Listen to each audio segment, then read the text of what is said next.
Ouverture de la billetterie et Salamaki depuis le 12 mars. Tout ça déjà dans 1 mois et demi depuis ouverture de la billetterie et Salamaki. Mais la bonne nouvelle les anini. Bagoloa bolakisaka na batuke bolekaka bango na ebele. Bagoloa mobondo etika la kaka un simple slogan te. Bagoloa boza batoyo bo matérialisaka ba dire na bino. Et bagoloa boza batoyo bokoyi kozala bozo betali solo mususu mais bozala penza na makanisi za mingi visé vers l'objectif Nabino. Ça, vraiment, c'est une très bonne chose. En tout cas, je vous félicite pour ça. Bravo à tous les Gaulois. Pour ce qui est de la billetterie, l'évolution de la billetterie est vraiment malamumingi. Comme le français disent, la billetterie poursuit son bon nombre de chemins. C'est-à-dire, aujourd'hui, la catégorie Nyon, surtout 4 catégories, 4 galeries. Il faut qui avant. Tout ça qui na galerie A, galerie B, galerie E, galerie F. Et ça quoi affiché déjà complète.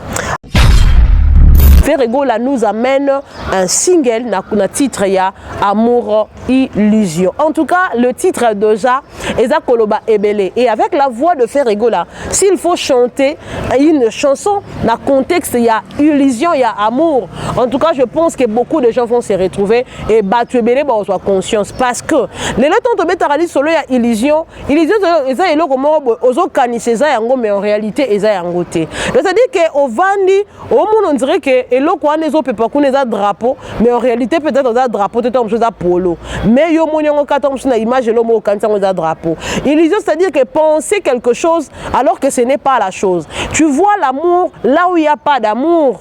Amour, illusion. Il y a des gens qui font semblant ya olinga et tozo mona ngo ebele lelo par exemple les autres kara ndenge nana boduga ba publier mutakala bo. Exemple écoute ya simple yangwana. La personne qui a aujourd'hui exhiber la nudité de Nana Boduga, c'est une personne ou peut-être Nana Boduga prétendait que Moutouana Bandé Kolingaï. Parce que de prime abord, la personne était venue avec l'idée Yako chérir, Yako Lingaï. Ce qui fait que Moutoua ça la Moutou confiance. Parce que Ayaki côté que la illusion, Yabolingo. En réalité, la personne a Bandé Kolingaï.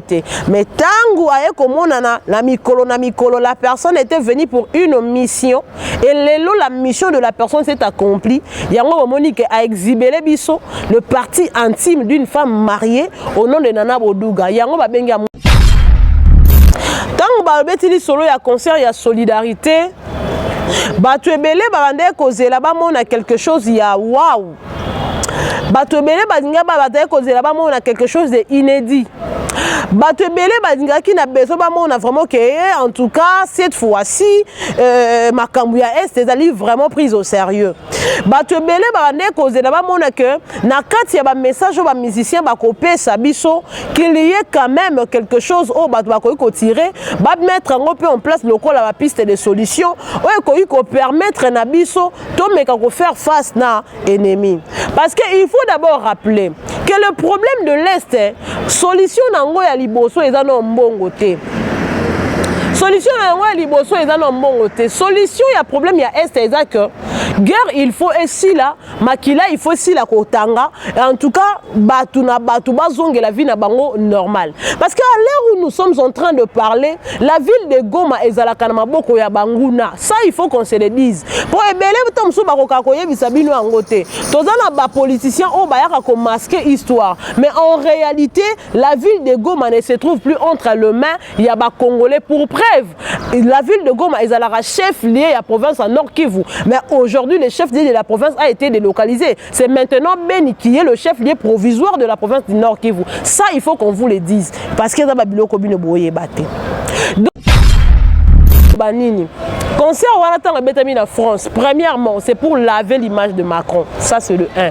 Parce que Bato Bazala Kiwana, la personne qui a financé Marambo Concert, Eza Bango.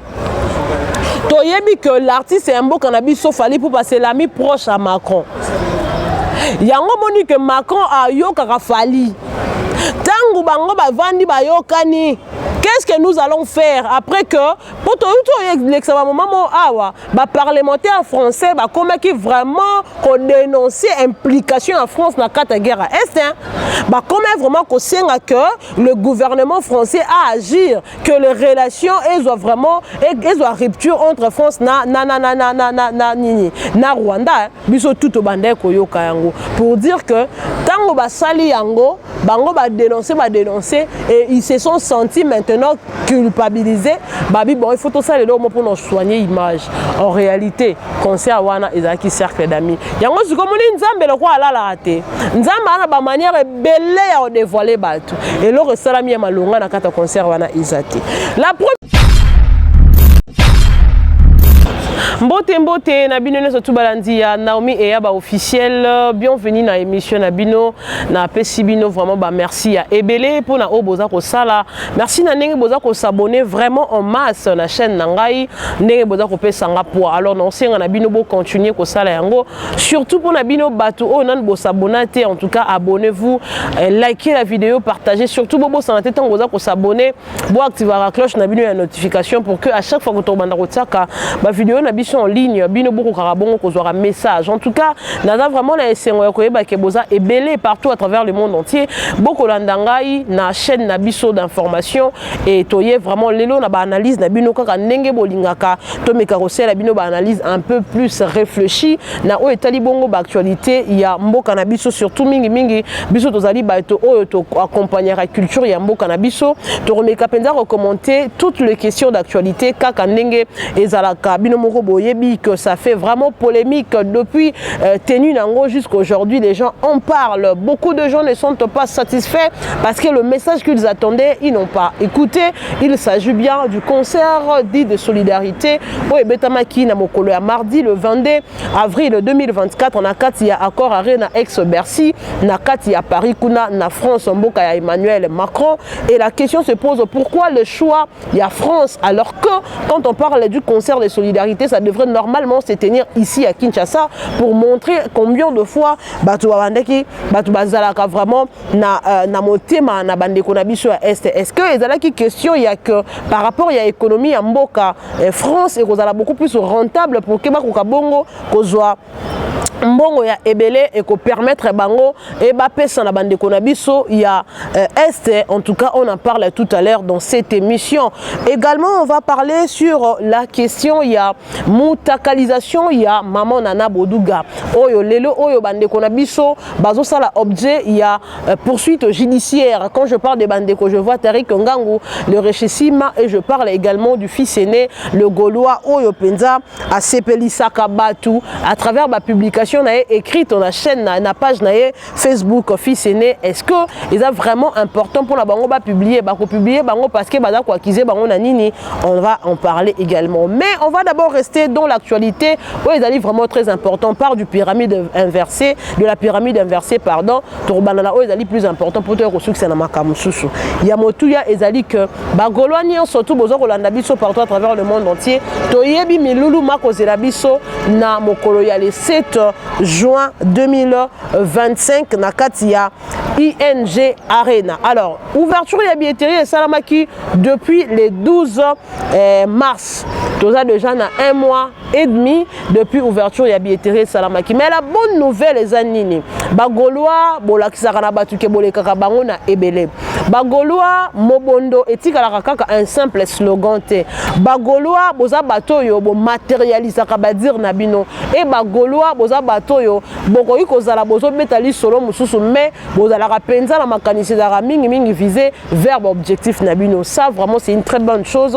En tout cas, je vous félicite pour ça. Bravo à tous les Gaulois. Pour ce qui est de la billetterie, l'évolution de la billetterie est là vraiment malamumingi. Comme le français disent, la billetterie poursuit son bon nombre de chemins. C'est-à-dire, aujourd'hui, ma catégorie, nous surtout 4 catégories, 4 galeries. Oui, il faut qui avant. Tout ça qui na galerie A, galerie B, galerie E, galerie F. Et ça qu'on affiché déjà complète. À part cela, tout ça la tribune. Tribune A, tribune B, tribune C, tribune D. Ainsi que balcon avant, il y a un peu affiché déjà, oh, ils allaient bon au complet. Balcon avant, ils allaient qui A, B et C. AB pardon, eza A, B et E, eza ko affiché P complet. C'est-à-dire, na mikolo eza koya, ba ko annoncer biso sold out oyo ezali ya lokuta te. Et cette fois-ci, en tout cas, na limité qui kozala na bato ba oya luka ba sala biso ne ba ndeko ko sala biso na Adidas Arena, tant ba annoncer qui sold out pour na bato mususu ezaki puli la meur, pour na bango Ferrego ne pouvait pas faire le sold out parce que ba ebi ke muto ayela biso kombo a sold out c'est l'autre et il lui-même n'a jamais fait ça malgré le fait que Maloba yango mais eux-mêmes n'ont jamais fait les sold out pour dire que Ferrego là c'est quelqu'un au Maloba et s'accompagne à ba acte Maloba il s'accompagne à ba matérialisation et bravo à tous les Gaulois boza ko somo ba bien na bilo ndenge sengeli mais parce qu'on n'a pas encore annoncé les sold out c'est que vous devez continuer à acheter vos billets. Bosom ba billet na bino na kati ya Fnac na Belgique o ezali pour la vente physique au sombi billet na yo na kati ya restaurant New Tarmac na kati toujours ya Belgique bati yango pour na bateau baza na difficulté ya ko somba billet na ndenge ya digitalisation parce que tout le monde n'a pas accès au numérique, tout le monde ne sait pas y accéder, tout le monde ne sait pas l'utiliser. Alors pour vous faciliter vous aussi la tâche bazape la besoin pour partager bino pe bozo pe temps ya ko vivre ba bilingi oyo ko lekana ING Arena. Voilà pourquoi l'équipe, il y a organisation, il y a concert, il y a UNG Arena, bah préféra qui bongo, couper Sabino bongo, opportunité, en somme babier. Alors babier n'a biso eza côté kama. Le soldat eza na makolonanzela, mais to komi yango to koki sinon babier, au fait to sili sinon babier te, c'est-à-dire bon continuer ko somme babier na bino et ko sala biso bien makasi, babier en ligne pe ezali. Donc achetez vos billets, bon bonga makamalembe malembe en attendant que l'artiste Ferrego la vous amène le spot officiel pour son concert il y a ING Arena et que ça la penza bien makasi et puis Bagoloa Papa Hervé Toyebi Bisotou lors de sa récente sortie médiatique na plateau ya Top Congo FM devant le journaliste Thierry Kambundi, il nous avait annoncé qu'il y aura une surprise. Alors Binazo ça la surprise moko bagola bako sepela nango makasi et voilà la surprise est commis déjà cause à la peine cause à la dévoiler. Déjà la date a été donnée, c'est le 1er mai. Ferrego là nous amène un single na titre ya Amour Illusion. En tout cas, le titre déjà Eza Koloba Ebele et avec la voix de Ferrego là, s'il faut chanter une chanson na contexte il y a illusion, il y a amour. En tout cas, je pense que beaucoup de gens vont se retrouver et battre Ebele ba soit conscience parce que les temps de mettre solo il y a illusion eza eloko moko ozo kanisa eza yango mais en réalité eza yango te. C'est-à-dire que au vandi au monde on dirait que eloko wana ezo pepa kuna eza drapeau mais en réalité peut-être eza drapeau te chose à polo mais yo moniongo kata na image lo mo kanisa eza drapeau. Illusion c'est-à-dire que penser quelque chose alors que ce n'est pas la chose. Tu vois l'amour là où il y a pas d'amour. Amour, illusion. Il y a des gens qui font semblant ya olinga. Et tozo mona ngo ebele lelo par exemple les autres kara ndenge nana boduga ba publier mutakala bo. Exemple écoute ya simple yangwana. La personne qui a aujourd'hui exhibé la nudité de Nana Boduga, c'est une personne où peut-être Nana Boduga prétendait que Moutouana Bandé Kolingaï. Parce que de prime abord, la personne était venue avec l'idée Yako chérir, Yako Lingaï. Ce qui fait que Moutoua Sala Moutou confiance. Parce que Ayaki Kote Kelaye illusion, Yabolingo. En réalité, la personne a Bandé Kolingaï. Mais Tangu Ayeko Monana, la Mikolo, la personne était venue pour une mission. Et la mission de la personne s'est accomplie. Yango Monique a exhibé les biso, le parti intime d'une femme mariée au nom de Nana Boduga. Yango babengi amour illusion. Amour illusion est dans la sens ébélé. Mutu monsieur cause à la azo vanda na yo kaka pona intérêt. Mais le col intérêt n'est peut-être qu'à bénéficier na mbongo na yo a la qui sont qui linga quand mais en réalité a linga kaote. Donc ça dit que quelqu'un qui est en train de penser à l'amour là où il n'y a pas d'amour. Yango babengi yango l'amour est illusion. Et c'est le nouveau titre au Ferrego là, Azoé la bison single, yango comme ma bison na ING Arena. Et le Gaulois, les mélomanes de la bonne musique, je vous demande, Yarosala prêt. Parce que cette chanson, déjà quand elle a un titre nango, ezoloba ebele. Et beaucoup de personnes se retrouvent dans ce genre d'histoire. Hein. Moi je pense que Papa Hervé, pour comme un niveau, il y a que ça la nzembo moko ba genre oyo.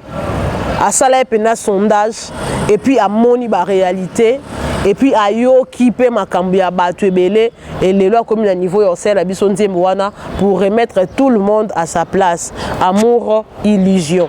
Une très belle chanson déjà on a nomona dana makanisi nanga parce que battu belé lelo to vivre na bateau ba olinga bisote mutu mususu omona azala ranete azati on l'axo bolingo yo moso omoni ba relation mususu beaucoup tenina mutu coup de foudre mbamo koye yo siko tellement kotaki pe na recherche ya mutu moko boye o akoyi ko linga yo akoyi ko chérir yo omi pesi mbala moko ndoka nde mutu wana en soi ayela ki na bolingo te akika tom so alongolo bilamba aki tom suka aluka ai millier yo peut-être par rapport ya bandenge moyo mo mi pesa ba valeur moko boye mi pesa tom so na batmo ba beta liso no ke mona moi so wana ndenga zana en tout cas ce n'est pas une vie facile azara mutu mo bazora facilement te mais tellement que la yo mona moi si on bisiko zalaki ozaki na besoin ya bolingo moko boye et la personne quand elle est venue vers toi abandi ko lakisa yo babiloko moko genre que azolinga yo et tu te dis que par rapport tom sur relation mona zalaka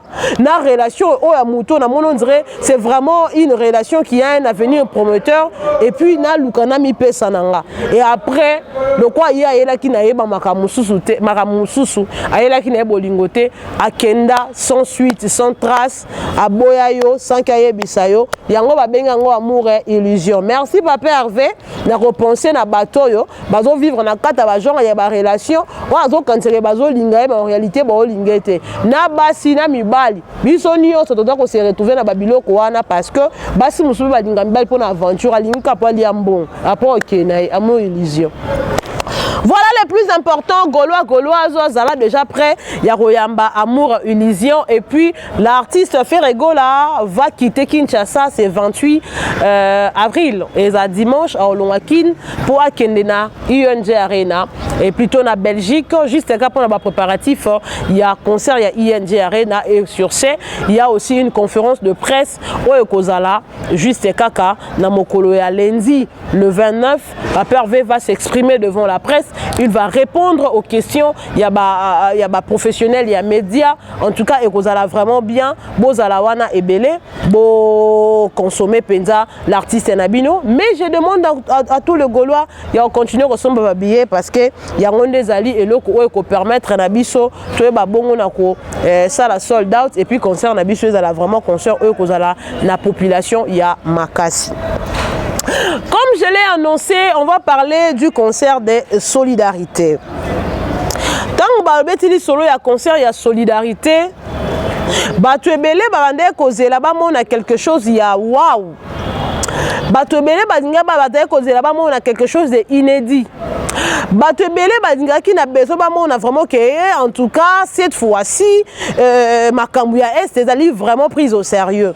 Bato belé ba ne cause na ba mona que na kati ya ba message ba musicien ba kopesa biso qu'il y ait quand même quelque chose au bato ba ko tirer ba mettre en place local la piste de solution o ko permettre na biso to meka ko faire face na ennemi.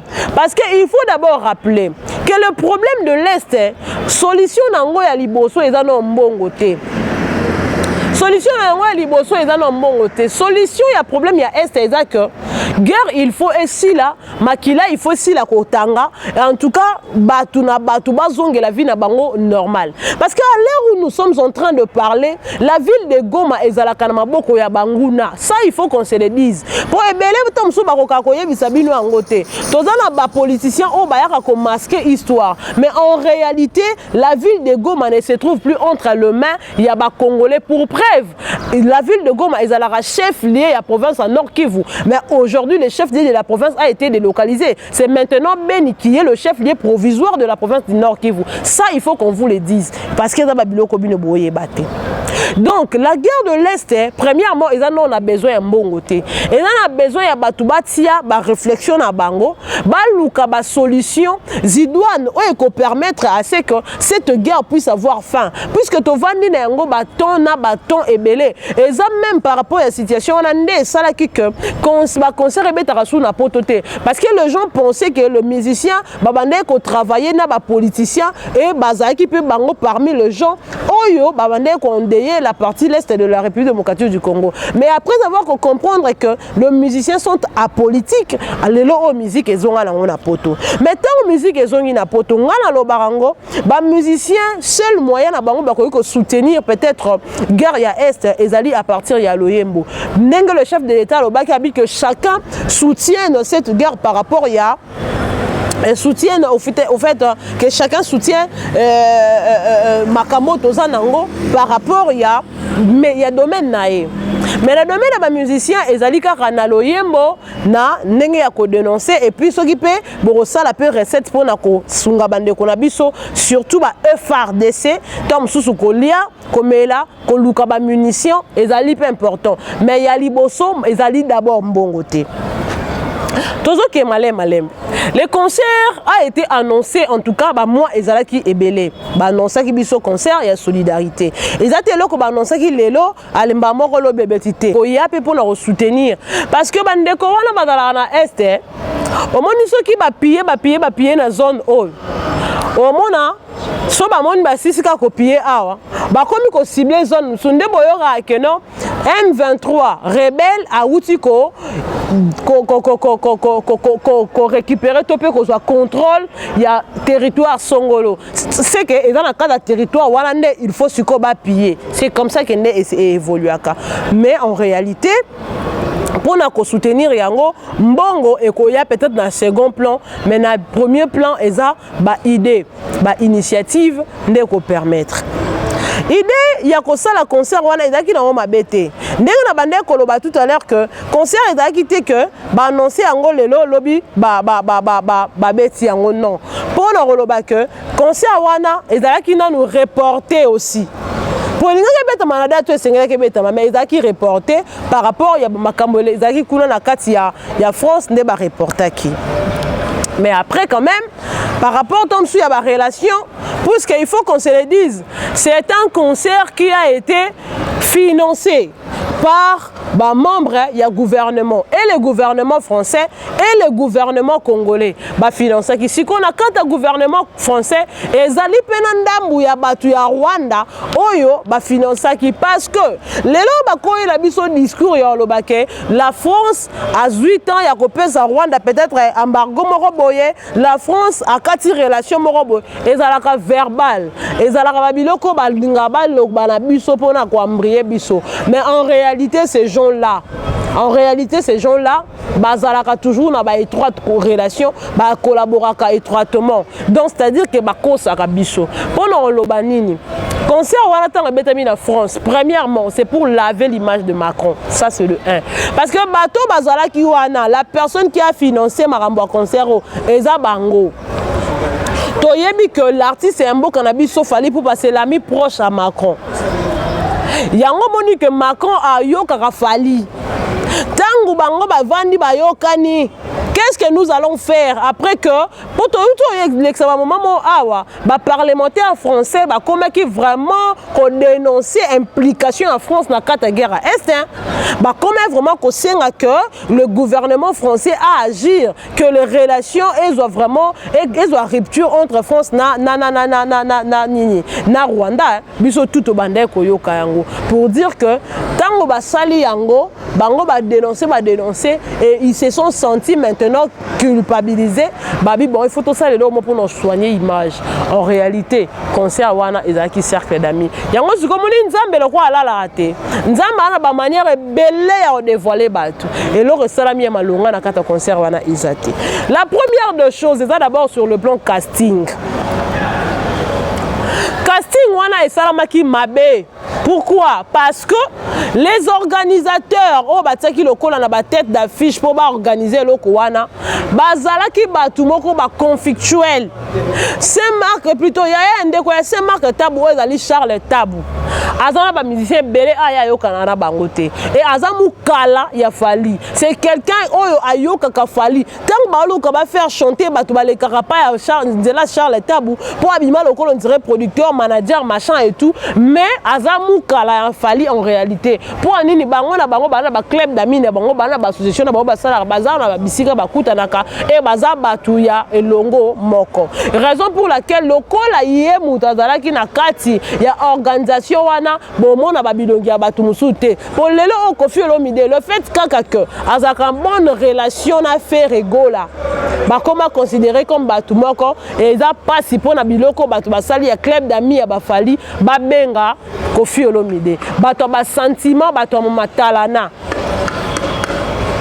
et lelo bozo sala soni ya Congo pour ce que tali même otuni même ba Congolo bazana kata Kinshasa même ba Congolais à diaspora ils vont vous exprimer leur mécontentement, leur déception parce que ce qui s'est passé là-bas ils ont que loko bango babande ko s'attendre nangote boye bisanga il concert wana en quoi to ko benga ngo ya solidarité parce que y a rien il y a solidarité où c'est montré ki wana na ndenge ya mabete parce que awa to sela ki fanatisme té donc loba en tant que citoyenne congolais et puis na yebi makambu o ele kakalamboka parce que moi je suis de près makambu ele kakalamboka na biso et peut-être bato mususu bayaki na kata ba concert wana ba mindele et tout bayebi mambo wana te mais tangu batu ba sokoli mai baye bazaki na besoin bo retracer bango histoire bazaki na besoin bo retracer bango histoire ya makambo ngo le kaka mboka eza na bana misusu bavandi bayaki ba concert wana bana wana baza ba congolais mais bayebi Congo te bamona même pas mboka mais babimata msusu na banzela pona otambola ko soutenir peut-être peu ba FRDC na ba ndeko na biso ya Est mais le moment où peut-être fait ki bola ki sabango ba réalité ele kakawana eza yango biso to mona ngo boke peut-être cérémonie moko boye bazoli bino bati écran géant babandi ko la ki saba image ya makamdenge do salama la awa ezalaki na état généraux ya ba magistrat bazoki image ya danseuse ndenga za kobina ko kotsa mulangi na sexe na ye batie yango wana donc c'est dire que bazola kisabino na ba image na ndenge ya organisation concert wana salamaki normalement il fallait na ba partie par partie la première partie avant bokota na makamoko yemba la première partie ngaka za la partie oyo boza ko la kisabande ko ndenge bazokufa na Est pour on la que soki to lobi concert à solidarité to ye awa pamba te to ye pour na ko soutenir cause ya mboka et tala makambo de kala mboka bozo la ndenge bana bazotika la ba orphelin moi na tikali na libele ya maman na munokolo que maman déjà kufi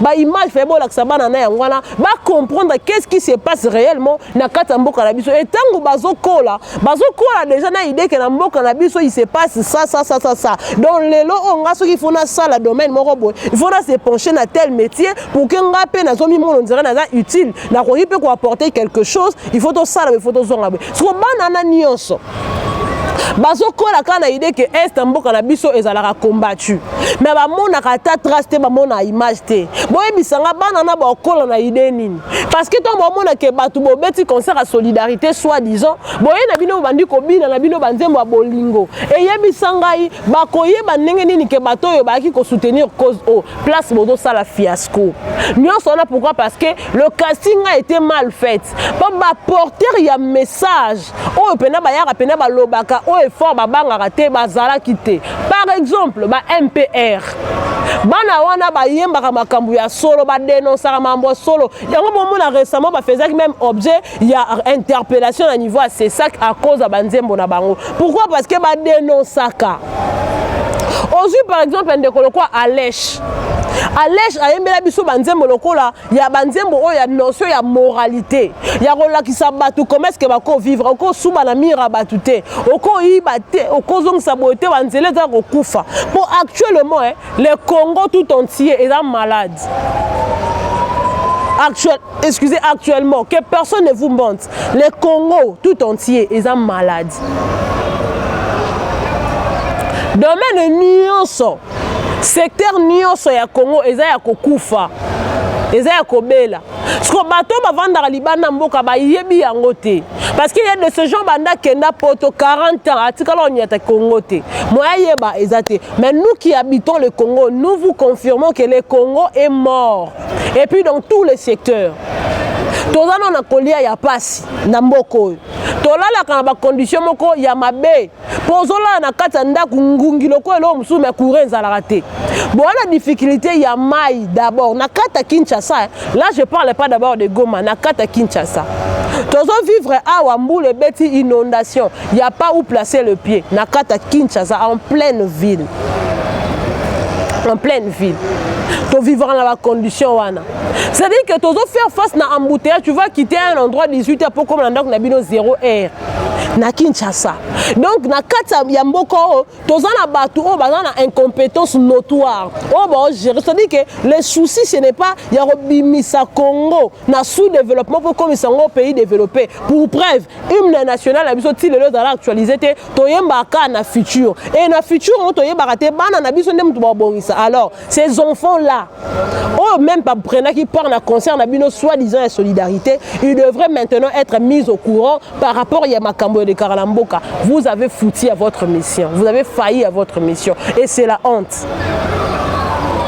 Comment on a vu le quoi ba redi à Missi oya yembela biso banzembo ya rumba eza mabete mais eza babiloko fako ya na deuxième partie première partie il fallait d'abord qu'on lakisa ba image batuba yeba pourquoi nous sommes venus ici pour exemple batu musu ba yoka ka ma solo mais vraie réalité ba yebi yango te ba bo sali yango te bozoli biso mdoko la Gezma Wete est-ce que Gezma Wete il a vraiment un message à passer na mboko azan ngote fali pour pas yemoko na est ba linga kete est-ce qu'on peut sa message à est bien on peut ça te pendant ce temps nous avons des musiciens le quoi ba inosbi ba fils pena ko ba fils oto benga rapi pena mwana ya mboka pena o akobetela bino li solo et les karabozo araboy soki pendant na manque histoire parce que longwa Goma kala maman na etata na e ba ndekore ba betela ba betela ba pesa ba masolo artiste Michel Okolo a fait récemment autour de Goma. C'est-à-dire qu'il a essayé de palper du doigt la situation de l'Est. Il peut encore vous dire. Kofi Olomide, les gens qui ont chanté, même pour la situation de l'Est, et je me souviens, lors de sa récente émission, à niveau, il y a ça là qu'on a RTNC, Nan Jessica Bassele, Kofi Olomide vous a dit, Makamole Karana Est, alobi kezali nango guerre. Alors, il fallait battre le corps Kofi Olomide, botie bango na scène, abanda ko expliquer bino makambo Est. Bino bosali casting ya bino na bino bata club d'amis et bobenga un concert à solidarité te bosali biso soni ko banana Gims bato nyonso botaki wana o fali o passer à Moïse Mie message na bino est suffisant te. Comment est-ce que bobeta concert à solidarité pendant que bino mo bo solidarité boza bon manquer même bon moni bino bo apena artiste mo amateur. Et puis vous manquez l'inspiration. Bon, la crise peut-être que banzemo boyembara ba komela bino ango. Mais attends ba komela bino même la personne ba komela bino nzembo. Bon regarde ko senga eta komela bino nzembo moko bo boyemba à travers nini en faveur de la situation est. Bon abandoki bo amité mabe. Moi personnellement je vous dis que bo amité mabe. Donc eza concert monga na ben on ki makambo ya politique ya ba sentiment pour na luka ko laver France. Na implication na yena guerre ya est. Ça c'est la conclusion ya makambo tout on na ko loba. Boye nous a passé message de solidarité à Zate. Boye malabino si je t'aime je suis jaloux. Est-ce que makambo wana nyonso tout wana ezala ki penza important? Bon OK na bino pe un moko na ndete na moi suka ezengeza lokwa divertissement. Mais na ndenge ya ebandeli. Bo bandi non ko expliquer batu situation ya est ndenge zalaka boye minze momo bo dénoncer. Pour ça to musuna ba po musubino bokoko loba et ko peut même peu ko sunga pe. Ba gouvernement ya mboka na biso na ba médiateur bazoluka ko faciliter peut-être dialogue entre Rwanda et RDC bazwa peut-être peu idée mais bino boye wanzo beta 207 ndeti fali poupa musicien moko amateur ayebi koyemba te pour même na mutu netanga zo boaka cri azo kokate mais fallait zo comprendre te que identité aoyemba na gamme te aoyemba mabe mais pour nini sentiment kaka bina 207 est-ce que 207 na concert ya solidarité ezalaki important? Est-ce que ceux qui reine, ceux qui des king, ceux qui reine, ceux qui de son roi, il y a Dadju, et ça qui est important? Est-ce que saper comme jamais, et ça qui est important? Est-ce qu'on peut vraiment saper pendant que ça brille à l'est? Est-ce qu'on peut vraiment saper pendant que Batouba Koufa? Gims, vous nous avez dessus. Netinga, sommes nandé ko gérer mboko. Au moins passeport diplomatique, ceux qui diplomatique ba pesa yo qui ambassadeur d'engana botola. Parce que vous nous avez foutu la honte. Nandenga mabete. Je parle pas comme étant ceux qui fanatiques à nani. Je parle comme étant congolaise. On a yebi pas soto vivant na mboka o. To vivant na mboka oyo, même ba militaire baza mal payé. Bah ici on va foutre bango salaire na bango doublement mais bon c'est pour l'anzorande salaire de $60 et comme à $120. Est-ce que na nenga logique bino bo vivre na ba poto ba smig na bino ezala ba $120 ezala ba 60 bon saleli sentiment mais comment expliquer même un étranger qui n'est même pas congolais un malien mais à saleli bon moto na ndenge kaka biso tout ça ba africain ayembi abeti debout congolais bien kayembi on a monoroté mais abeti ata moi debout congolais pour nous l'accès toi na RDC fali pour pas yo ozali ngala omoni nga soki nazo tirer beaucoup plus il fallait pour anini parce que bazomba ba warrior na ye pour na bango ba mono dirait fallait comme na ange ba mono dirait fallait comme na lola ba yo be se biso ba débat international boza maboma boza bizengi yango no moni ke bozo koka ko mona ma baby sike ezate pour na bino molo ba ke ba gaulois soki ba mutakufite ba otika likambo tete batu bazolo ba comme étant ba même le vieux Redi a mis, si vous nous avez tous déçus. Vous décevoir biso, walai. Pour mon linga bossa la peine moi nze moment bo peine que non, bino tout bo sangani. Bon yem bien en faveur ya mboka la biso. Bon beteli biso li solo na nzembo. Et là on est dans une inspiration. To bino mo boza solidarité. Après bon monde Elvis a Didiema aye pour m'endoyer bisabiso que non. Tous ces musiciens qui ont participé à 4 événements, oh, ils ont reçu aucun rang. Bon, tu es vraiment sûr que Fali peut se déplacer avec une délégation de 20 personnes à Kena Bango au Félé na Mbongo na Emoko. Bino boyebi Fali ngo te tondeni. Fali mutata prêt au soana Kagame pour na mambo etali Mbongo. Alors, vous nous prenez pour de fous ou pour des aveugles qui ne voient pas ou pour les écervelés. Tout ça, quand même, bateau te réfléchit ça. Et puis, pour on a un bon, on a tout un qui a un mot tout un. Donc, yo mo data on va soulever parce que bika ba ramba bongo et bima. Pour bo yebi ke bolé la ki en bon. Bo yebi ke bolé la ki en bon. Et puis, concert est organisé en faveur de la solidarité. Le Congo était au courant parce que RTNC a l'équisaki yango. Il fallait qu'il y ait quand même ne fût qu'un membre du gouvernement à prendre quand même ne fût que parole pour nous expliquer et l'autre.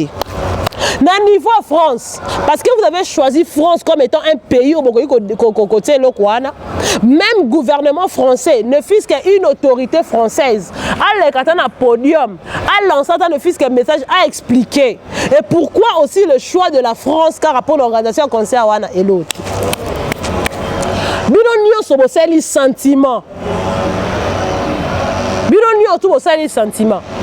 Didi Stone qui vient à lancer un message n'a aucun qu'on lancer après à la fin à l'obin abisso to robin na danse à 207 mois binonio so. Batubo raisonnable. Franchement laissez-moi vous dire ça. Vous ne réfléchissez pas et vous n'avez pas le souci à Mbokao. Nakim si mtokanza kaka rappelle le souci à Mbokao. Comment on a la proposition à Bill Gates oh ya boyaki. Comment on a kenenga boya pour accompagner Macron. Lelo pour continuer kata bajar ba bêtise wana. Mon cher frère, grand frère Gims, au décevoir, tu nous as déçus. Ne pensez pas que ce Toloba, c'est pas parce qu'il n'y a pas eu la présence de Kofi Olomide. Même les gens qui étaient là, ils pouvaient faire mieux. Le problème, c'était juste de ramener les gens à la conscience, de faire vivre le gens, makambo ezo le kanamboka. Mais bino boyela ba sentiment. Na moni mundele gim soye mais mundela zui sapimi balé a kotisi na matoi na eboy. So muto aye pour no yoka message a kotisi masapi na matoi poani. Pona rolakisa, omoni makambo nga na penser komona a. Na obino bo sali yangote. C'est-à-dire que des bêtises.